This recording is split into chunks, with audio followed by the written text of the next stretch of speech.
Kami dari kelompok 1 akan mempresentasikan hasil diskusi kami dengan judul Hukum Pasar Modal yang beranggotakan Siwi Aviani, NPM 181331000110,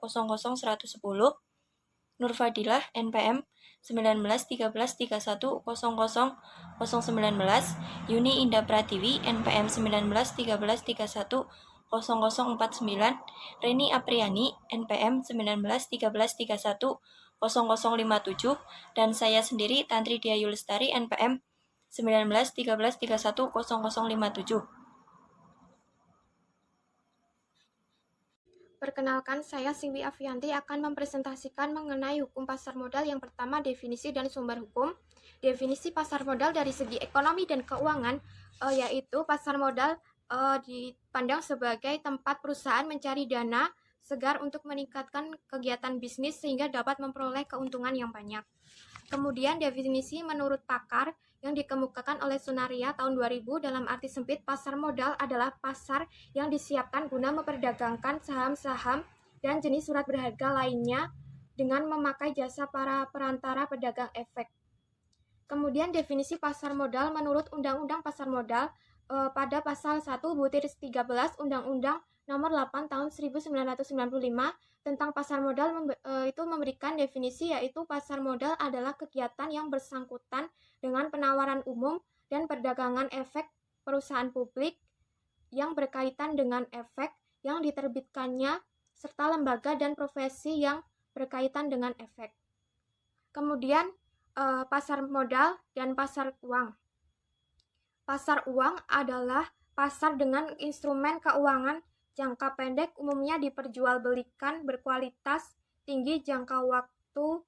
Instrumen pasar uang biasanya jatuh tempo dalam waktu 1 tahun atau kurang. Contoh dari pasar uang yaitu perusahaan melakukan penagihan dari klien pada periode tertentu dan pada waktu yang lain ia harus mengeluarkan uang untuk memenuhi biaya operasionalnya. Kemudian untuk perbedaan antara pasar modal dengan pasar uang adalah perihal jangka waktunya. Pasar uang memperdagangkan surat berharga waktu pendek, sedangkan pasar modal memperdagangkan surat berharga berjangka waktu panjang.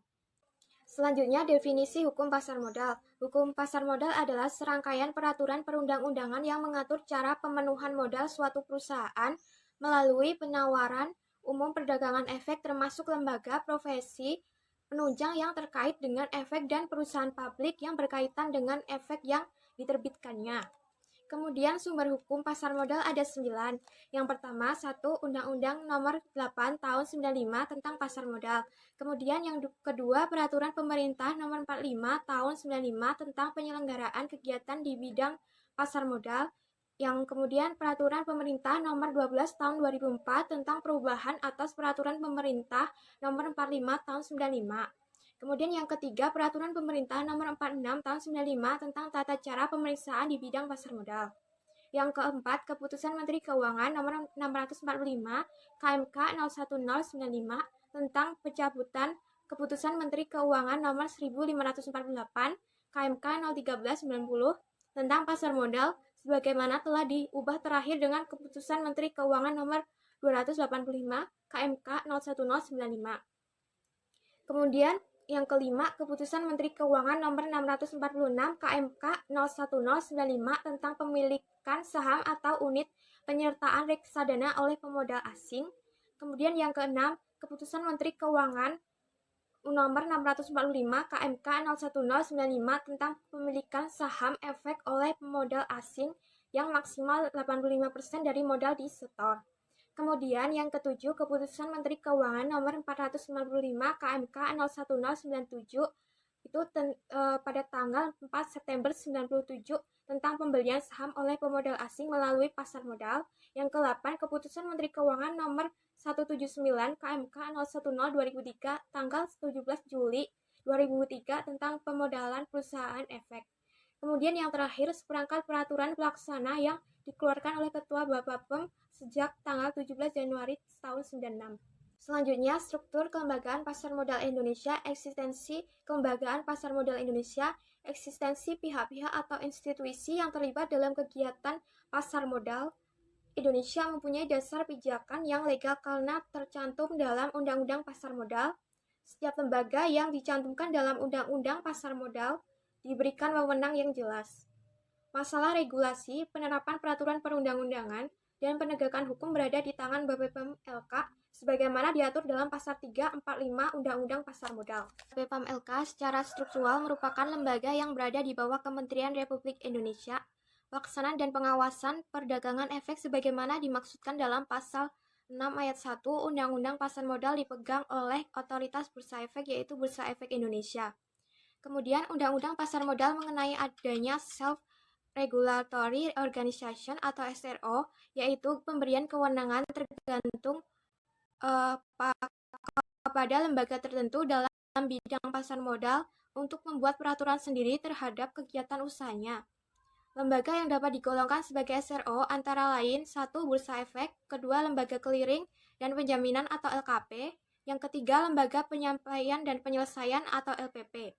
Lembaga yang memperoleh izin usaha LKP adalah PT Clearing Penjaminan Efek Indonesia, kemudian lembaga yang memperoleh izin usaha sebagai LPP adalah PT Kustodian Sentral Efek Indonesia. Selanjutnya ada struktur kelembagaan pasar modal Indonesia yang terdiri dari Menteri Keuangan, selanjutnya Badan Pengawasan Pasar Modal dan Lembaga Keuangan atau BAPEPAM LK, kemudian ada Lembaga Clearing dan Penjaminan atau LKP, selanjutnya ada Bursa Efek, selanjutnya ada Lembaga Penyampaian dan Penyelesaian atau LPP. Nah, Lembaga Clearing dan Penjaminan LKP itu terdiri dari perusahaan efek dan lembaga penunjang. Perusahaan efek terdiri dari penjamin emisi efek, kemudian ada perantara pedagang, kemudian ada manajer investasi. Nah, lembaga penunjang terdiri dari Biro Administrasi Efek Kastodian, ada wali amanat, ada perusahaan, ada pemeringkat efek. Nah, untuk bursa efek itu ada profesi penunjang yang terdiri dari akuntan, notaris, penilai, konsultan hukum, dan penasihat investasi. Kemudian lembaga penyampaian dan penyelesaian atau LPP itu ada investor yang terdiri dari investor domestik dan asing. Selanjutnya ada emiten, ada perusahaan publik reksadana. Selanjutnya itu lembaga yang terkait dalam bidang pasar modal, itu otoritas pasar modal. Nah, mengingat pasar modal merupakan salah satu sumber pembiayaan dunia usaha dan sebagai wahana investasi bagi para pemodal serta memiliki peran strategi untuk penunjang pembangunan nasional, kegiatan pasar modal perlu mendapat pengawasan. Nah, badan yang melakukan pengawasan adalah BAPEPAM LK yang diberikan otoritas luas dalam pasar modal yang meliputi fungsinya sebagai berikut. Yang pertama itu melakukan pembinaan, pengaturan, dan pengawasan sehari-hari dalam kegiatan pasar modal.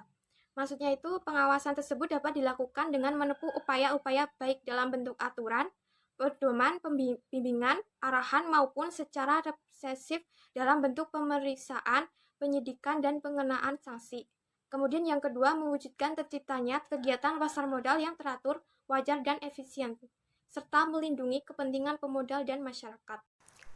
Baik, saya Yuni Indah Pratiwi, MPM 049, akan melanjutkan materi mengenai fasilitator pasar modal.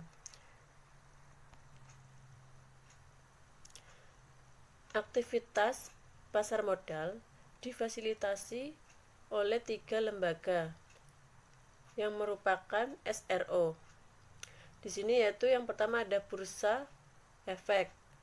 Menurut Undang-Undang Pasar Modal Pasal 1 ayat 4, pihak yang menyelenggarakan dan menyediakan sistem atau sarana untuk mempertemukan penawaran jual dan beli efek pihak-pihak lain dengan tujuan memperdagangkan efek di antara mereka.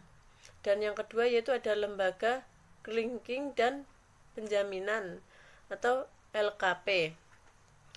Menurut Undang-Undang Pasar Modal Pasal 1 butir 9 adalah pihak yang menyelenggarakan jasa clearing dan penjaminan penyelesaian transaksi bursa. Adapun lembaga yang memperoleh izin usaha sebagai LKP adalah PT Clearing Penjaminan Efek Indonesia atau KPEI. Untuk yang ketiga yaitu ada lembaga penyimpanan dan penyelesaian atau LPP. LPP menurut Undang-Undang Pasar Modal Pasal 1 butir 10 adalah pihak yang menyelenggarakan kegiatan kustodian sentral bagi bank kustodian, perusahaan efek dan pihak lainnya. Adapun lembaga yang memperoleh izin usaha sebagai LPP adalah PT Kustodian Sentral Efek Indonesia atau KSEI. Selanjutnya yaitu perusahaan efek. Jadi perusahaan efek di mana perusahaan yang telah mendapatkan izin untuk melakukan kegiatan sebagai penjamin emisi efek atau peraturan perdagangan efek dan manajemen investasi. Yang pertama yaitu ada penjamin emisi efek. Menurut Undang-Undang Modal Pasal 1 butir 17, pihak yang membuat kontrak atau emiten untuk melakukan penawaran umum bagi kepentingan emiten dengan atau tanpa kewajiban untuk membeli sisa efek yang tidak terjual. Yang kedua yaitu ada yaitu perantara perdagangan efek atau kewajiban. Di sini yaitu ada yang pertama ada memantau semua ketentuan dalam kontrak penjaminan emisi sebagai mana yang dimulai dalam persyaratan pendaftaran. Yang kedua yaitu perusahaan efek yang bertindak sebagai PEE harus mengungkapkan dalam prokernya adanya hubungan efisiensi atau hubungan lain yang bersifat material antara perusahaan efek dengan emiten. Untuk yang ketiga yaitu peraturan perdagangan efek atau manajer investasi. Peraturan perdagangan efek atau PPE, manajer investasi yang dimaksud PPE dalam Undang-Undang Pasar Modal Pasal 1 butir 18 adalah pihak yang melakukan kegiatan usaha jual beli efek yang untuk kepentingan sendiri atau pihak lainnya. Selanjutnya yaitu manajer investasi. Manajer investasi dalam Undang-Undang Pasar Modal Pasal 1 butir 11, di mana pihak yang kegiatan usahanya mengelola portofolio efek untuk para nasabah atau mengelola portofolio investasi kolektif untuk sekelompok nasabah, kecuali perusahaan, asuransi dana, pensiun, dan bank yang melakukan sendiri kegiatan usahanya berdasarkan peraturan perundang-undangan yang berlaku. Selanjutnya yaitu lembaga penunjangan. Jadi lembaga penunjangan itu meliputi Brimo Administrasi Efek atau BAE, yaitu menurut Undang-Undang Pasar Modal Pasal 3 adalah pihak yang berdasarkan kontrak dengan emiten melaksanakan pencatatan, pemilikan efek, pembagian hak yang berkaitan dengan efek atau BAE, mempunyai peran yang cukup penting dalam mengembangkan pasar modal. Yang kedua yaitu ada kustodian, di mana kustodian dalam undang-undang yaitu Pasar Modal Pasal 1 butir 8, di mana pihak yang memberikan jasa penitipan efek dan harta yang berkaitan dengan efek serta jasa lainnya, yang termasuk dividen, bunga, dan hak-hak lainnya, menyelesaikan transaksi efek dan mewakili pemegangan rekening yang menjadi nasabahnya. Dan untuk yang berikutnya yaitu ada wali amanat. Yang dimaksud dengan wali amanat yaitu dalam Undang-Undang Pasar Modal Pasal 1 butir 20, adalah pihak mewakili kepentingan pemegang efek yang bersifat utang. Efek bersifat utang, surat pengakuan utang yang bersifatnya sepihak dan para pemegangnya tersebut luas, maka perlu dibentuk lembaga perwakilmanatan untuk mengurus dan mewakili mereka selaku krediktur. Saya Rene Apriani, NPM 053, izin melanjutkan presentasi dari teman saya. Nah, untuk yang pertama dari saya penjelasannya yaitu mengenai perusahaan pemeringkat efek. Jadi, telah dijelaskan dalam pasal 43 Peraturan Pemerintah Nomor 45 tentang penyelenggaraan kegiatan di bidang pasar modal sebagaimana diubah dengan Peraturan Pemerintah Nomor 12 Tahun 2004 yang menjelaskan bahwa kegiatan perusahaan pemeringkat efek yaitu kegiatan membuat penilaian mengenai kualitas suatu efek dalam bentuk kode atau simbol yang dibakukan. Nah, perusahaan pemeringkat efek itu merupakan lembaga yang dapat menjembatani kesenjangan informasi antara emiten dan investor. Terus menyediakan informasi standar atas tingkat risiko kredit suatu perusahaan. Nah, bahkan di beberapa negara, perusahaan pemeringkat efek itu menjadi motor utama pertumbuhan pasar obligasi melalui pendidikan, penyebarluasan informasi, dan kegiatan riset yang dilakukannya. Untuk yang selanjutnya di sini terdapat 5 profesi penunjang pasar modal. Nah, untuk profesi yang pertama yaitu ada akuntan. Akuntan di sini yaitu akuntan yang telah memperoleh izin dari Menteri Keuangan RI dan sudah terdaftar di Bapepam LK. Nah, untuk yang kedua itu ada konsultan hukum. Konsultan hukum adalah ahli yang memberikan pendapat hukum kepada pihak lain dan terdaftar di Bapepam. Nah, yang ketiga ini penilai. Penilai adalah pihak yang memberikan penilaian atas aset perusahaan dan terdaftar di Bapepam LK. Nah, untuk yang keempat ini ada notaris. Notaris yaitu pejabat umum yang berwenang membuat akta autentik dan terdaftar di Bapepam LK.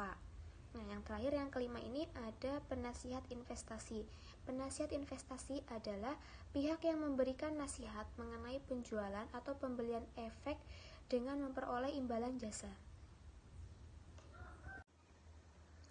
Nah, selanjutnya yaitu mengenai investor atau pemodal.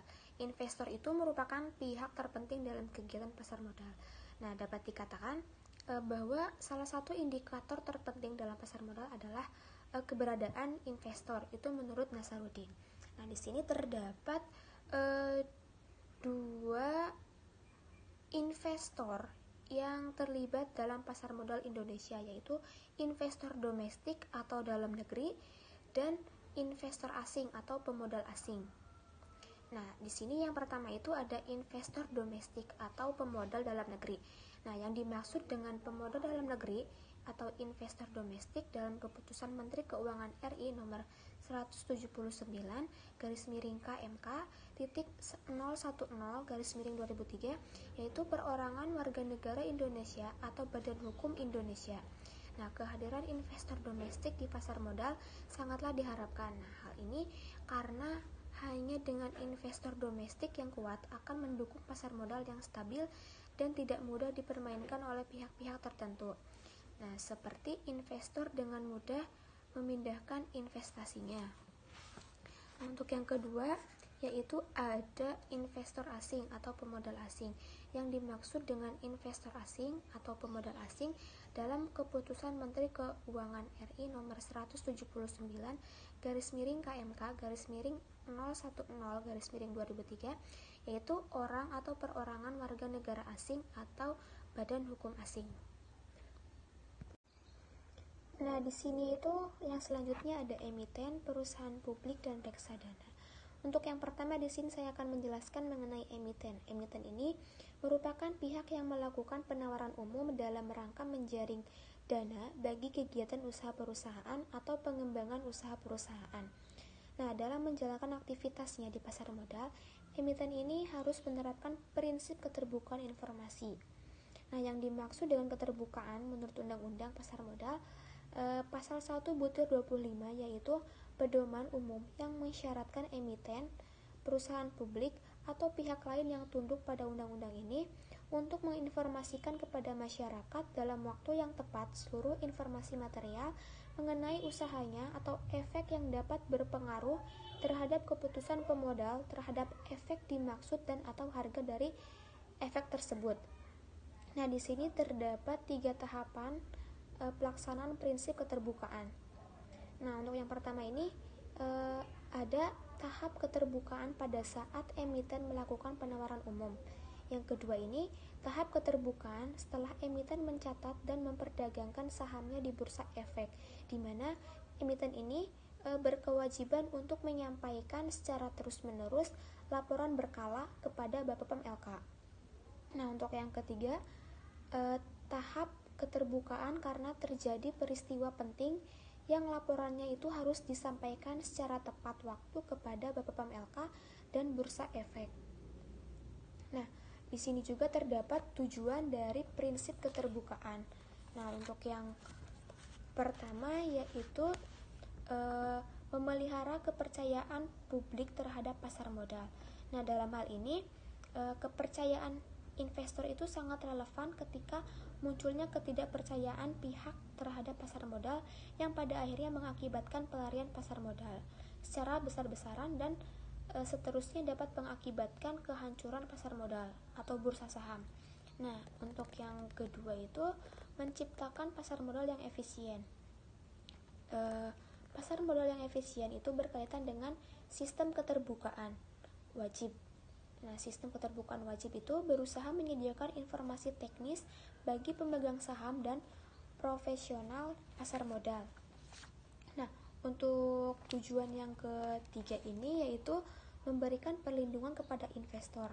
Nah, dengan adanya keterbukaan secara tidak langsung akan memberikan perlindungan kepada investor apabila dalam membuat perjanjian pembelian saham oleh investor, kemudian itu terdapat penipuan dalam perbuatan yang menyesatkan. Misalnya itu pernyataan informasi, maka perlindungan investor itu dapat dilihat dari sisi ketentuan perjanjian sebagaimana diatur dalam KUHP hanya sebatas pembatalan perjanjian transaksi saham. Nah, melanjutkan yang tadi, sekarang itu mengenai perusahaan publik. Yang dimaksud dengan perusahaan publik dalam Undang-Undang Pasar Modal pasal 1 butir 22 yaitu perseroan yang sahamnya telah dimiliki sekurang-kurangnya oleh 300 pemegang saham dan memiliki modal disetor sekurang-kurangnya 3 miliar atau suatu jumlah pemegang saham dan modal disetor yang ditetapkan oleh peraturan pemerintah.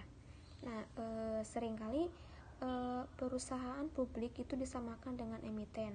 Padahal emiten dan perusahaan publik itu berbeda. Emiten sendiri itu sudah pasti merupakan perusahaan publik karena telah memenuhi persyaratan sebagai perusahaan publik. Nah, untuk perusahaan publik itu dapat menjadi emiten pada saat pernyataan pendaftaran dalam rangka melakukan penawaran umum dinyatakan efektif karena sudah diterima dan disetujui oleh Bapepom. Nah, namun sebagai perusahaan publik, kendati tidak melalui penawaran umum, diwajibkan menyampaikan pernyataan pendaftaran, baik emiten maupun perusahaan publik. Nah, keduanya itu tergolong dalam pengertian perusahaan terbuka. Nah, untuk yang selanjutnya yaitu mengenai reksadana. Reksadana adalah wadah dan pola pengelolaan dana atau modal bagi sekelompok investor untuk berinvestasi dalam instrumen-instrumen investasi yang tersedia di pasar modal dengan cara membeli unit penyertaan reksadana. Nah, secara sederhana reksadana itu merupakan sertifikat yang menjelaskan bahwa pemiliknya menitipkan uang kepada pengelola reksadana atau manajer investasi untuk digunakan sebagai modal berinvestasi di pasar modal. Nah, di sini terdapat beberapa bentuk reksadana. Yaitu yang pertama itu perseroan.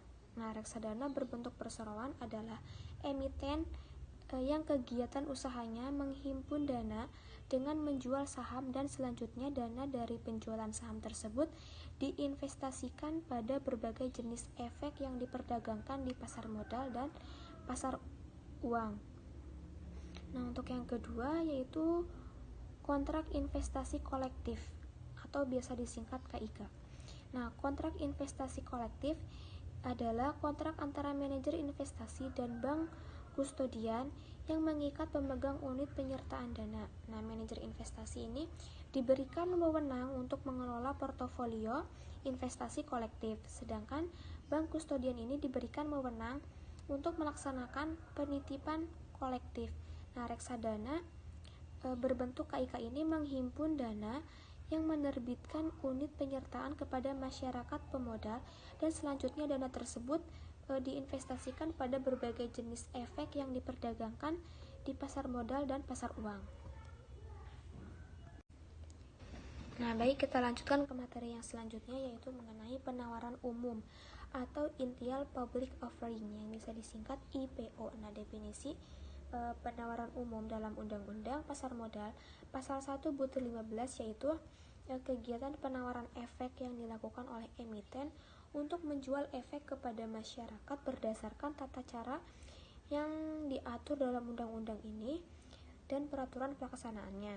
Nah, penawaran umum atau dikenal dengan istilah go public itu biasa diartikan sebagai penjualan pertama saham umum oleh suatu perusahaan kepada investor umum. Nah, penawaran umum dalam praktiknya itu dilaksanakan melalui pasar perdana yang berlangsung dalam waktu terbatas selama beberapa hari saja. Nah, di sini terdapat beberapa manfaat, ada 10 manfaat penawaran umum bagi perusahaan yang menerbitkan efek atau emiten. Nah, manfaat yang pertama yaitu meningkatkan modal dasar perusahaan. Yang kedua, memiliki catatan keuangan yang lebih baik dan tertib. Yang ketiga, meningkatkan perolehan keuntungan. Yang keempat, pembesaran volume usaha karena membesarnya potensi laba. Yang kelima, prestise perusahaan di masyarakat meningkat. Yang keenam, memberikan likuiditas para pemegang saham sendiri. Yang ketujuh, pemegang saham cenderung menjadi konsumen setiap produk perusahaan. Yang kedelapan, memungkinkan pendiri melakukan diversifikasi usaha. Yang kesembilan, memungkinkan masyarakat untuk mengetahui nilai perusahaan dari kekuatan tawar-menawar saham. Yang kesepuluh, mempermudah usaha pembelian perusahaan lain atau ekspansi dengan mencari dana dari lembaga keuangan tanpa melepaskan saham. Saya Tantri Dewi Lestari NPM 057 akan melanjutkan penjelasan tentang tahapan dalam penawaran umum.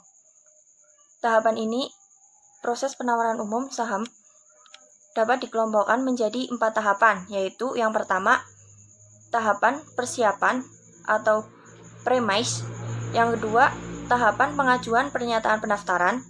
Yang ketiga, tahapan penjualan saham. Yang keempat, ada tahapan pencatatan saham di bursa efek. Saya akan menjelaskan dari tahapan-tahapan di atas. Yang pertama yaitu tahapan persiapan atau premise. Tahapan ini merupakan tahapan awal dalam rangka mempersiapkan segala sesuatu yang berkaitan dengan proses penawaran. Hal-hal yang dipersiapkan antara lain sebagai berikut. Yang pertama, melakukan kajian yang mendalam terhadap keadaan keuangan, aset, kewajiban kepada pihak lain, dan rencana himpunan dana. Yang kedua, ada menyusun rencana penawaran umum. Yang ketiga, ada melaksanakan rapat umum pemegang saham atau RUPS terlebih dahulu untuk meminta persetujuan para pemegang saham atas rencana penawaran umum. Keputusan RUPS ini menjadi landasan hukum untuk melakukan penawaran umum. Yang keempat, setelah mendapat persetujuan RUPS, emiten selanjutnya melakukan penunjukan PEE serta lembaga dan profesi penunjang lapangan modal berikut. Yang pertama ada PEE atau underwriter, yang kedua ada akuntan publik atau independent auditor, yang ketiga ada penilai atau appraisal, yang keempat ada konsultan hukum, dan yang terakhir ada notaris. Selanjutnya, tahap kedua yaitu tahap pengajuan pernyataan pendaftaran.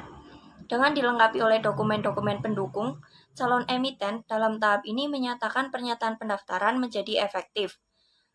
Lebih lanjut pada tahap ini, perusahaan bersama underwriter membawa dokumen yang kurun waktu 3 tahun terakhir. Maka dengan demikian, prospektur harus secara ringkas dan padat memuat berbagai informasi yang terkait dengan perusahaan. Pada tahap ini juga, perusahaan peserta menjamin emisi mulai diperiksa secara perinci satu persatu lengkap dengan dokumen pendukungnya. Dan pada tahap ini juga, pengajuan pernyataan pendaftaran inilah seleksi tersebut berlangsung. Selain yang telah disebutkan, aspek full disclosure akan mulai terungkap pada tahap ini. Jadi, dapat dipastikan bahwa para profesi penunjang pasar modal tersebut tidak akan main-main dalam memberikan pendapatnya. Tahapan selanjutnya yaitu tahapan penjualan saham atau emisi. Kurang dari 30 hari, Bapedam LK sudah memberikan jawaban atas pernyataan pengajuan pendaftaran perusahaan yang akan go publik. Apabila tidak ada koreksi setelah melakukan pendaftaran, maka pada periode waktu tersebut, pernyataan itu secara langsung menjadi efektif. Selanjutnya, apabila perusahaan sudah dinyatakan efektif, saham dari perusahaan itu sudah dapat dijual. Penjualan dilakukan melalui penawaran umum atau Initial Public Offering atau IPO. Dalam konteks pasar modal, penjualan saham melalui mekanisme IPO ini disebut dengan penjualan saham di pasar perdana, atau biasa disebut dengan pasar perdana. Penjualan saham dalam pasar perdana, mekanismenya telah diatur oleh penjamin emisi.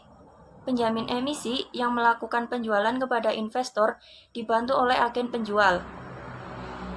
Tahapan ini merupakan tahapan utama, karena pada saat inilah emiten menawarkan saham kepada masyarakat atau investor. Investor dapat membeli saham tersebut melalui agen-agen penjual yang telah ditunjuk oleh Bursa Efek. Tahapan yang selanjutnya atau tahapan terakhir yaitu tahap pencatatan saham di Bursa Efek. Pada tahap inilah, apakah perusahaan yang melakukan IPO tersebut memenuhi ketentuan persyaratan yang berlaku di BEI atau Listing Requirement. Apabila memenuhi persyaratan, maka perlu ditentukan papan perdagangan yang menjadi papan pencatatan emiten itu. Papan pencatatan BEI terdiri atas 2 papan, yaitu papan utama atau Main Board dan papan pengembangan atau Development Board. Papan utama tersendiri merupakan papan perdagangan bagi emiten yang volume sahamnya cukup besar dengan kapitalisasi pasar yang besar. Dan untuk papan pengembangan khusus digunakan untuk pencatatan saham-saham yang tengah berkembang. Meskipun terdapat 2 papan pencatatan perdagangan, saham antara papan utama dan papan pengembangan sama sekali tidak berbeda. Dapat dikatakan bahwa perbedaan papan perdagangan ini hanya yang membedakan itu ukuran perusahaan saja. Selanjutnya yaitu konsekuensi penawaran umum. Di samping memberikan banyak manfaat bagi emiten, penawaran umum juga menimbulkan beberapa konsekuensi bagi emiten.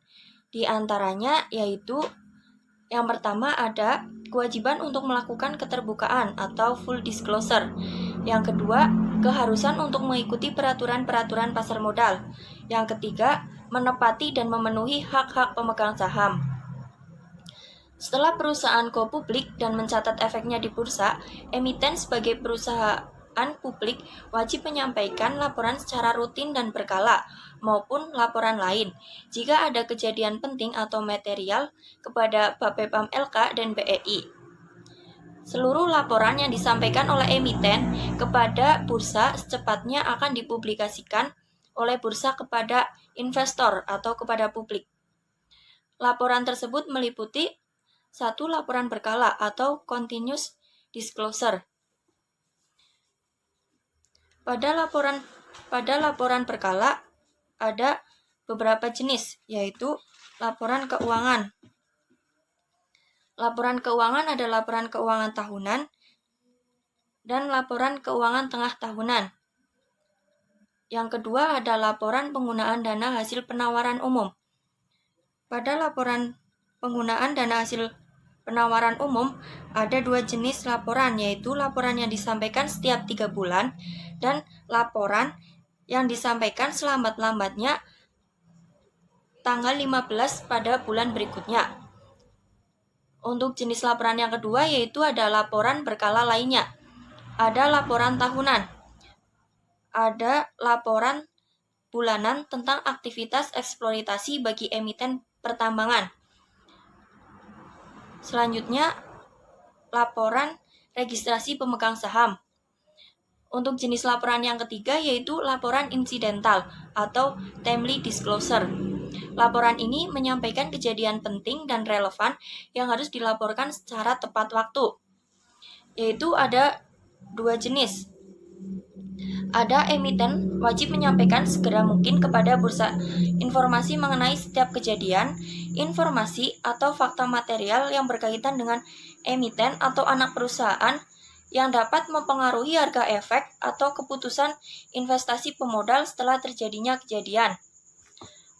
Yang kedua, jika terdapat berita yang berkaitan dengan emiten yang memuat di media cetak, beredar di nasional yang dapat mempengaruhi harga efek atau keputusan investasi pemodal saat berita tersebut belum pernah disampaikan kepada bursa sebelumnya atau sudah pernah dilaporkan tetapi belum lengkap, maka emiten wajib segera mungkin menyampaikan penjelasan kepada bursa. Yaitu mekanisme perdagangan saham. Perdagangan saham terjadi di pasar sekunder yang merupakan pasar bagi efek yang telah dicatat di bursa. Pasar sekunder sendiri merupakan pasar tempat pemodal dapat melakukan jual beli efek setelah efek tersebut dicatat di bursa. Untuk dapat melakukan transaksi, investor sebelumnya harus menjadi nasabah di perusahaan efek tertentu. Nasabah dapat melakukan jual atau beli setelah investor disetujui untuk menjadi nasabah di perusahaan efek yang bersangkutan. Pada umumnya, sejumlah perusahaan efek mewajibkan kepada nasabahnya untuk mendapatkan sejumlah uang tertentu sebagai jaminan bahwa nasabah tersebut layak untuk melakukan jual beli efek.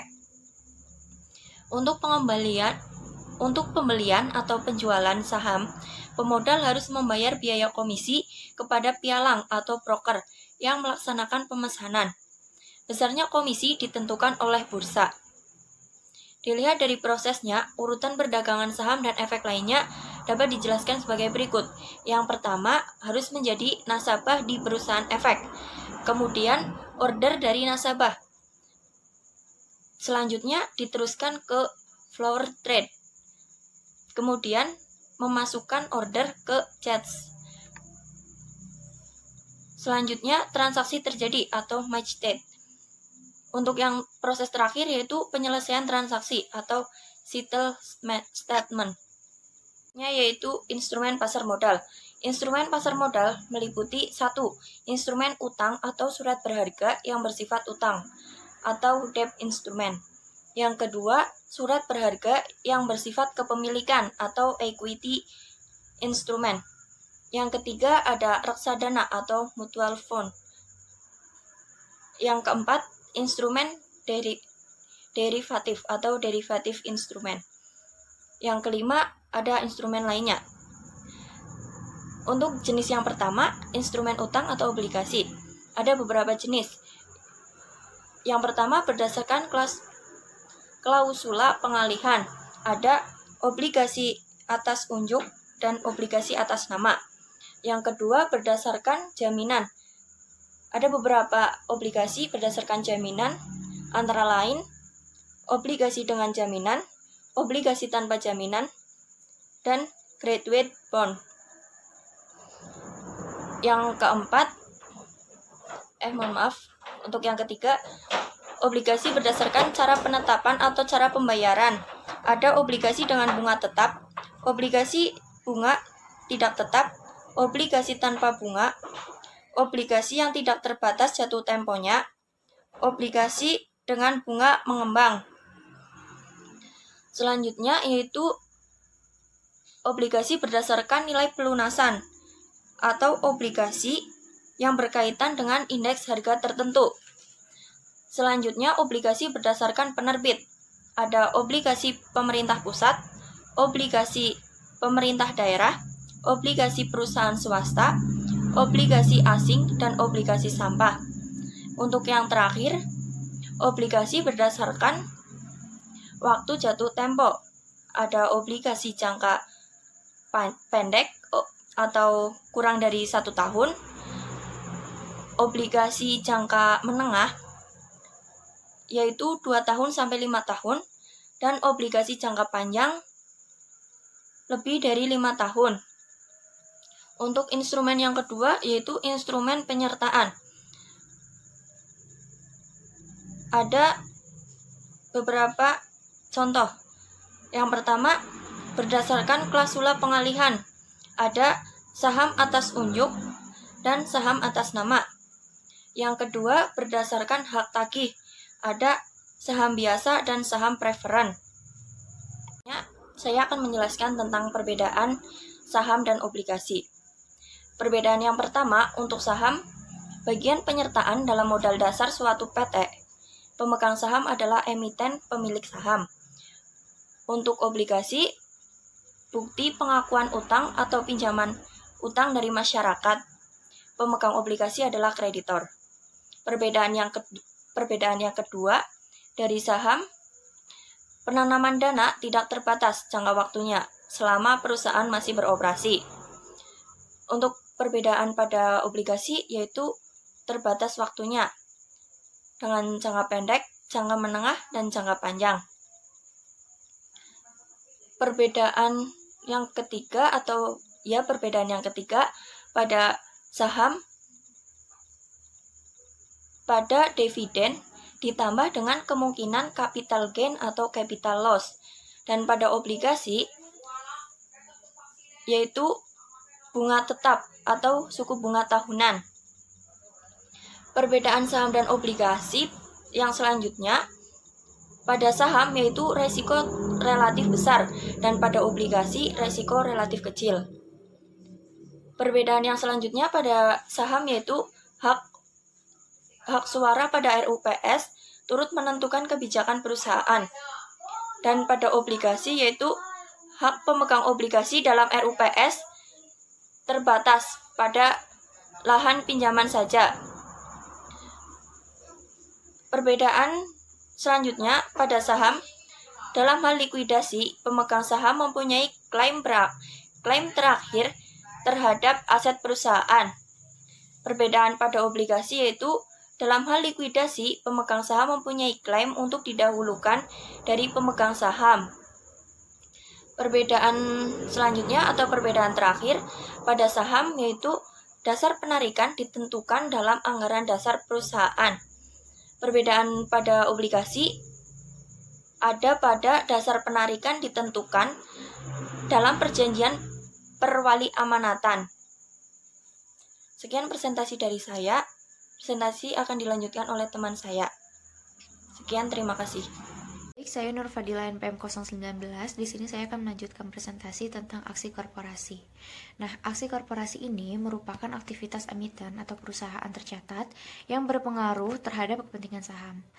Ada beberapa alasan penting memegang saham ini harus melakukan aksi korporasi. Yang pertama adalah harga saham. Aksi korporasi dapat berpengaruh secara signifikan terhadap harga saham di pasar saat harga saham ini merupakan perhatian utama bagi para pemegang saham. Nah, yang kedua ada jumlah saham beredar. Jumlah saham beredar dapat berubah secara signifikan di pasar yang tentunya ini berpengaruh terhadap kinerja saham tersebut. Yang ketiga ada dividen. Bagi pemegang saham jangka panjang atau investor institusi, maka suatu aktivitas korporasi yang dilakukan emiten ini sangatlah penting. Yang keempat, dana tambahan. Sebenarnya pemegang saham ini tidak selalu memiliki dana tambahan untuk turut serta dalam sebuah right issue. Yang kelima ada perubahan permodalan perusahaan, dan yang keenam ada perubahan komposisi kepemilikan dan dilusi saham. Ini ada landasan hukum pelaksanaan aksi korporasi. Yang pertama ada Undang-Undang Nomor 40 Tahun 2007 tentang perseroan terbatas. Nah, undang-undang ini memayungi berbagai fundamental atas pendirian awal sebuah perseroan, penyetoran modal, nilai nominal saham, dan juga ada ketentuan tentang memegang sahamnya. Nah, yang kedua ada ketentuan Bapepam LK. Seluruh perusahaan publik di samping mengikuti ketentuan yang diatur dalam Undang-Undang Perseroan Terbatas, juga mengikuti berbagai peraturan yang diatur di pasar modal, baik Undang-Undang Nomor 8 Tahun 1995 tentang pasar modal maupun aturan-aturan Bapepam LK yang berkaitan dengan berbagai bentuk aksi korporasi. Lalu yang terakhir ada ketentuan bursa. Nah, sebagai perusahaan yang sahamnya tercatat di bursa, pelaksanaan aksi korporasi juga harus memenuhi beberapa ketentuan yang ada di bursa, khususnya yang berkaitan dengan peraturan pencatatan. Bahasan yang terakhir adalah kejahatan pasar modal. Kejahatan pasar modal adalah segala bentuk pelanggaran yang berhubungan dengan kegiatan pasar modal. Nah, baik pelanggaran terhadap ketentuan peraturan-peraturan pasar modal maupun peraturan lain yang juga berkaitan dengan pasar modal. Nah, di sini ada beberapa tindak pidana pasar modal. Yang pertama itu penipuan, yang kedua manipulasi pasar, yang ketiga perdagangan orang dalam, yang keempat informasi menyesatkan, dan 5 penawaran umum tanpa otoritas, dan yang terakhir adalah lembaga profesi pasar modal yang dilakukan tanpa izin. Sekian presentasi dari kelompok kami, kurang lebihnya kami mohon maaf. Wassalamualaikum warahmatullahi wabarakatuh.